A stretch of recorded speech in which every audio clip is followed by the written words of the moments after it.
It said 19 and 24, but it was really, I'm a year older than, because I was delivered by a midwife.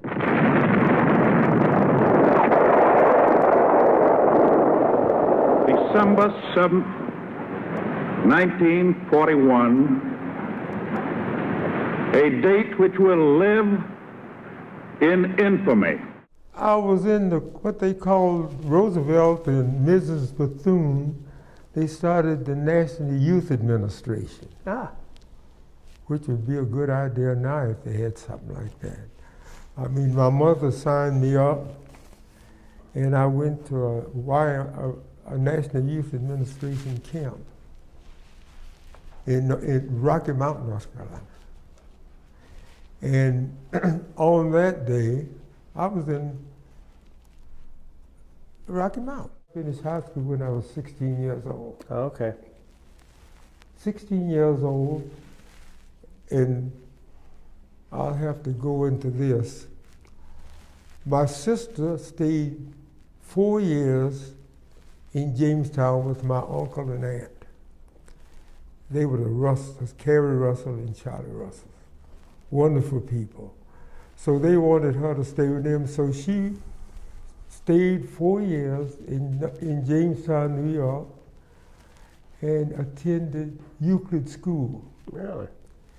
And there were only 2 black students, African American students, at Euclid School, and she was one of them. When our auntie brought her back home,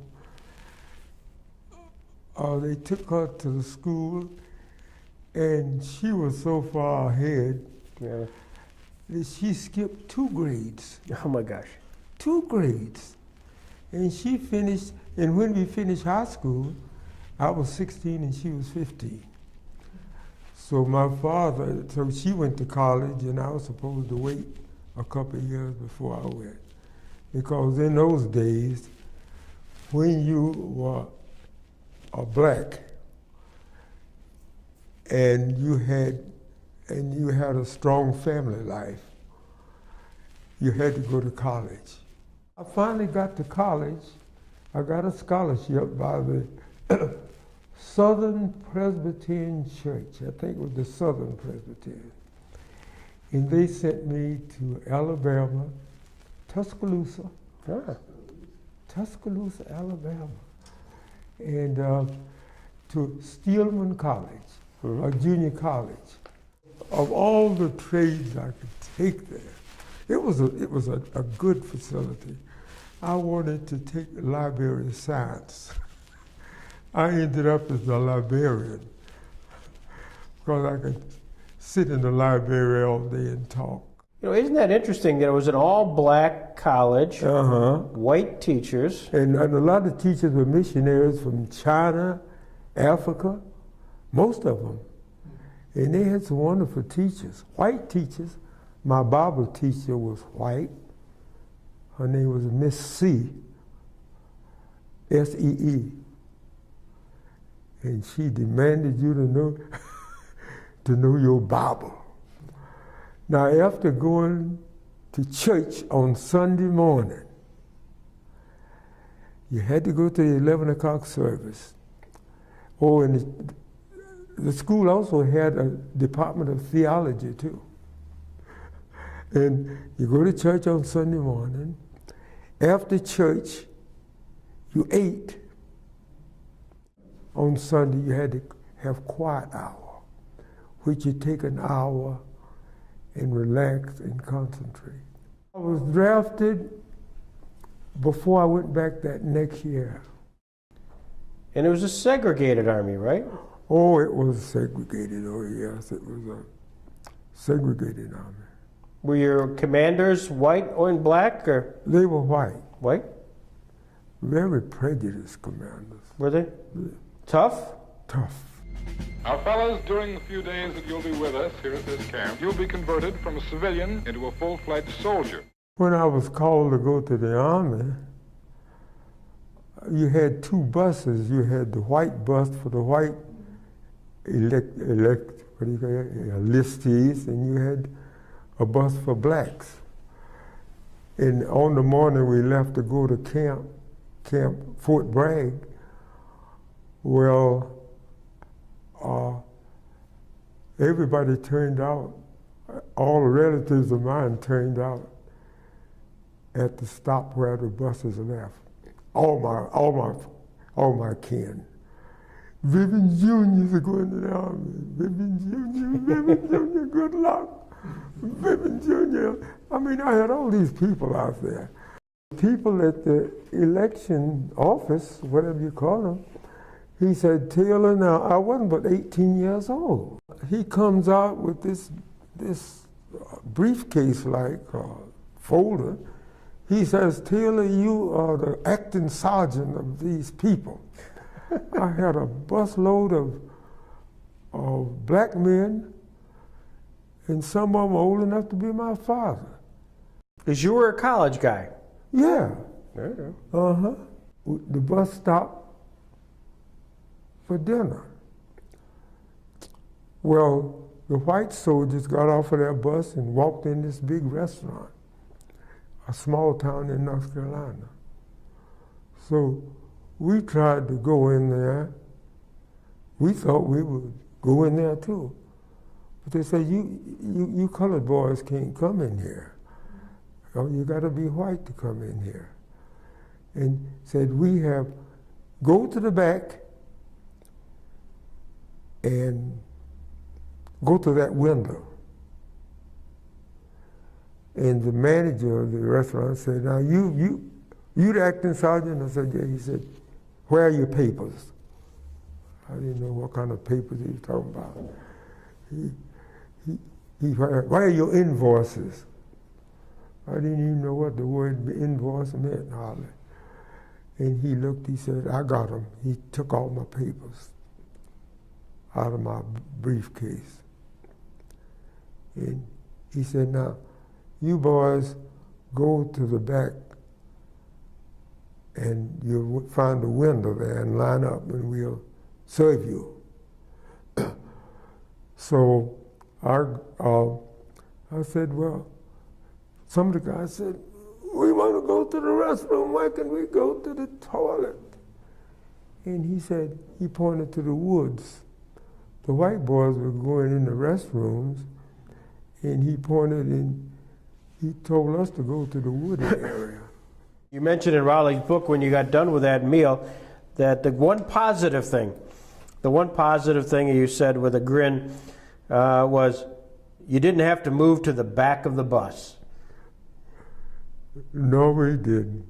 The bus was ours. And I was sitting on the front seat, being the acting sergeant. Yeah. Well, what happened, that bridge is put together. It's put together by latches and hooks.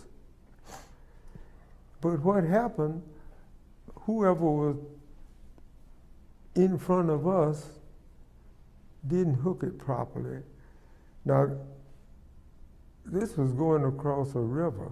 The bridge broke apart, and the guy was running. You're supposed to be so many yards behind the next man. In other words, we're supposed to space out running across the river. But the river broke apart and threw everybody in the river.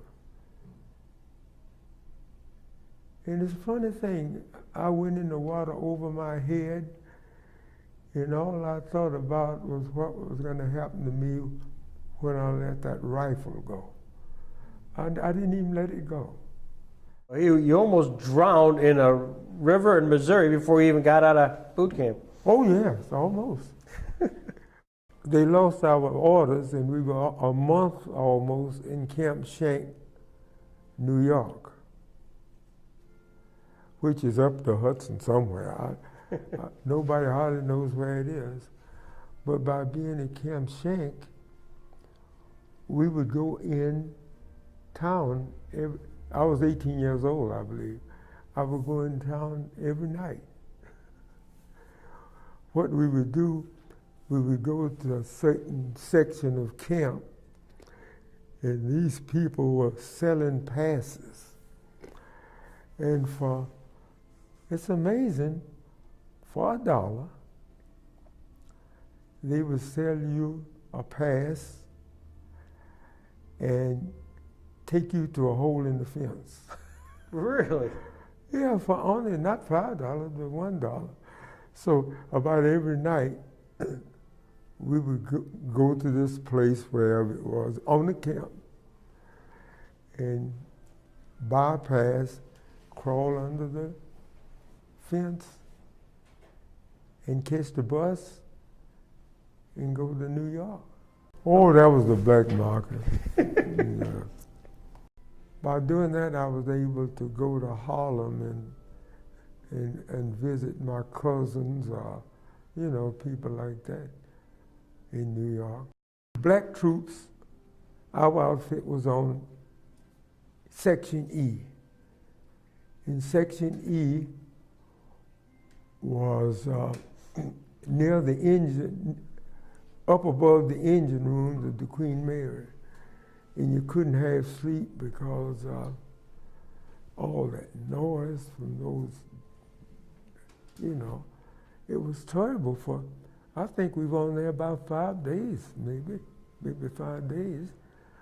But it was hot down there, and I didn't eat because by the time I got to the mess hall to eat, I was too sick because it was in March.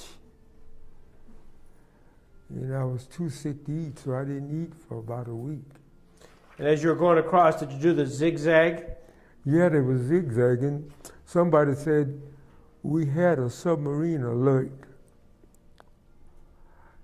I guess we were near it. We were near, not, you couldn't see the convoy, but they say that the Queen Mary always was surrounded by help. But all we know that they called an alert and said for everybody to get on the main deck, which is A deck, I think. It took me us from Section E down there near the engine room to where we could get to a lifeboat, 2 hours. My gosh. Good gracious. The whole ship could have been in the bottom of the ocean by then. Well, you tell the story in Raleigh's book about a time where there was a party. There was a party and the soldiers, the white soldiers were invited, and only a few of the black ones were permitted to go. The incident, I think I'm telling it right. Well, the village people gave a party for all soldiers, for American soldiers. And so our commander, he said, no, nobody's going. Stay at camp. But what happened, he had to go to London or somewhere, and the truck loaded up, we loaded up, and these people are just, you know, being nice to American soldiers, the Yanks. And so we went into this village, and we were told, let's stick together now, since we in the village and we at this party, this dance and food, let's stick together. I even said it, as young as I was, I said, don't drink too much at the pub. And when we get to the party, stay in the party and respect these people who are welcome. It was really a welcome party for Yanks. But naturally, two things happened. One of the guys in our outfit, a black, he slips out and goes up the street to a pub and gets half drunk and comes back to the party. And a couple guys white guys from Mississippi goes in the party who they couldn't hold their tempers. I mean, he gets in there and what's going on here? These niggas dancing with white women? Don't you folks know that they can't do that in the United States? We're gonna put up with it. Then he started, and this guy from Brooklyn, he says, man, let's try to get along. Said maybe we can get along and be peaceful. This is what this white guy from Brooklyn said. And pretty soon, here comes this guy drunk who had gone out up the street to the pub, and a fight started. And that was in southern England. And just about the white soldiers and black soldiers could not get along. Couldn't get along at all. And they couldn't get along in Germany.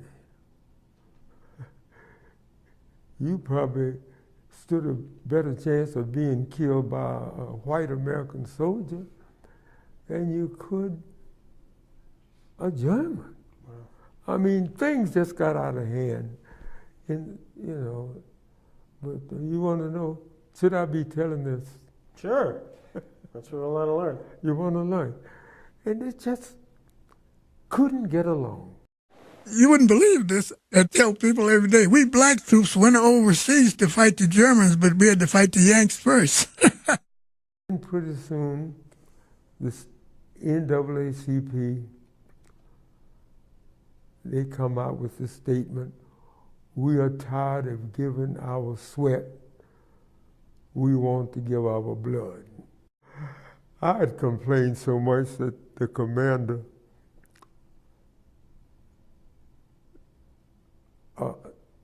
they sent me to a camp in England. This is in England. A camp where a demolition camp, mines and all, demolition camp. So I'd attended, had training a couple weeks at least to go to this demolition camp, which I took across overseas with me. During the 1930s, German engineers developed the classic self-contained anti-personnel mine. Called the shrapnel mine, or S-mine, it was a deadly adversary and became one of the definitive weapons of World War II. Story in Raleigh's book you talk about ordnance demolition, that it was risky work, but we were careful and none of us got killed. Most of the time I was wet, dirty, and exhausted, but I felt like somebody. You're part of the process. Once you were deactivating a mine and you heard a hissing sound. Talk about that. Yeah, twice I almost lost my life. The hissing sound, I heard the hissing sound, and the minute I threw it and hit the ground, it exploded, but I didn't get hit. In those situations, I don't think I thought of a religion. I just thought of surviving. I mean, because what happened, our outfit, which was the general service outfit, and we had to work. And it was hard building bridges and fixing railroads and all that kind of stuff. But I was on detached service, and I think it was the Minnesota National Guard or somebody that I was with. But while I was on detached service, while we were eating powdered eggs, those white outfits would go to the depot and get good food. Did you feel like a second-class citizen? Yeah, because some of the guys, even it started in England, these girls would feel you, not me, but they would feel these guys. They say, "What the heck are you doing?" Oh, the white Yank said that you guys had tails, and I'm trying to find your tail. You know, stuff like that. The whole system, Greg, it was. But we got through it. I remember one time I went to sleep guarding the prisoners. I was up a couple of days, I guess, and the guys woke me up. The prisoners. Prisoners woke up? Uh-huh. But they were, tell you, I was lucky. Most of the time I was guarding the prisoners from the Italian army. Mm-hmm. If it'd been the German army, I'd have probably got my throat cut. Yeah. But I never did like some Americans, kick the prisoners and cuss at them. You wrote in Raleigh's book that after VE Day, you were aboard a troop transport, the General Harry Taylor, and you're a week out of Marseille, France, approaching the Panama Canal, and headed for the big battle to take Japan. Rumor had it that Negro troops would be used in the first wave in the invasion of Japan. True. Unbeknownst to you, 2 atom bombs had been dropped on Japan since they had set sail. And then one day, over the PA system, came a special message from the skipper of the ship, Captain Leonard Jordan. Now hear this. Yeah. Watch the shadow of the ship as it turns to New York. The war is over. The first thing I probably did, I said a prayer. I said a prayer for safety. Well, suffice it to say, we respect you, Vivian Taylor, and we respect what you've done. We respect what your wife has done for the community, for Black heritage, for just being you. And you're one of my heroes, Vivian, and I salute you. Could I ask you a question? Sure. Now, you say you respect me for what I did. Well, all I did was just be a citizen. Like my wife, she said when she got to Jamestown, if she couldn't be part of the community to help the community, you know, because when we married down south, and I didn't know her, I think I told Russ Dietrich this. I didn't know her, and I met her because she ran this beauty parlor. And she also did church work, and she had a girls' softball team. And so I found that idea. I said, gee whiz, I think I'll organize a girls' softball team. She had a church team. So, Greg, I got a church team together, and she beat us about 20 to nothing. Nice. So I went out and recruited graduates and all, high school graduates, athletes and all, and I beat her the next day. And so we got to be friends after those 2 meetings because she lived in another town. Yeah. But then we met and took out a couple times. We married. I knew her with all this during this summer, about 4 months. So after I beat her so bad, but I had stars on my team. But we did things in the community. And we've always been to help. She's always helped people. I work at Marlin Rockwell. And so Satchel Paige, I think my wife met Satchel Paige downtown. And he had this young woman with him. Not his wife. Of course. Of course. And so she asked my wife, she said, I've got to A young woman. Satchel must have been, what, 60 years old, man? I don't. And so the wife, my wife talked to her, and she said, you know, I don't know where they were going. They were going to Chicago or somewhere. She said, you don't know where I could get my hair fixed? She said, my hair's a mess. And she said, my wife said, well, I don't know if there is a black beauty shop in town to fix your hair. But if you come by the house, I can fix it for you. And so I live on 18th Street, so my wife fixed her hair. And Satchel,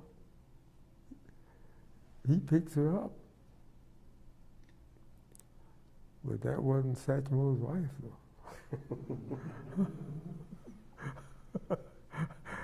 Look, I met Joe Louis. Really? Even heavyweight champion Joe Louis, the most famous and respected young black man in America, was not allowed to soldier with whites. Yeah, I went to college, you know, on a GI Bill at Fisk University. And so one Sunday night, somebody comes in and says, guess who I saw? And in those days, segregation, all blacks went to Brown's Hotel, which was in Nashville. Big Brown, they called him, ran a hotel. And his daughter was with Joe Louis. We went running down there and we met Joe Louis and W.C. Handy. Wow. I met him. Let's have a great hand for Mr. Handy, won't you please? I met him at a music festival. And he had this young woman. He was going with a young woman. He was blind. I met, on and on, I met Josephine Baker. I wish you could see the autographs that I have collected. Really? What do you do with those things anyway? Find a good friend. But you should have on there. Just kidding.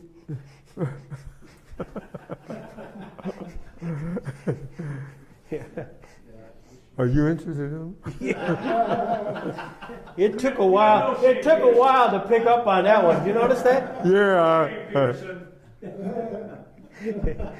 We'll talk later. Cousin who lived in Cleveland. He was home on vacation about 40 years ago, or whatever. And William gave me an autograph ball of Larry Doby. Larry Doby. Because he was the first, wasn't he the first black player in the American League? Correct. Correct. A baseball. Yeah. And I got it, and I can't find it. So, I'll be at the household sale. please come and get some of this junk out of my house. We've been married 63 years, and I haven't thrown away nothing. All right, well, Nothing. I don't want this to happen too soon, but I'll be there, okay? Look, I'm 90 years old, so don't be too late. All right. This is a special day for us. For you? Yeah. Why? For me to have a chance to interview you, Vivian. We haven't done that. We've talked, we've become best friends. But I got off the track. I can start something and then get off the track. But we kept you on track. We talked World War II. That was very fascinating. Was that fascinating? Yeah, very incredible. So thank you, Vivian. Thank you.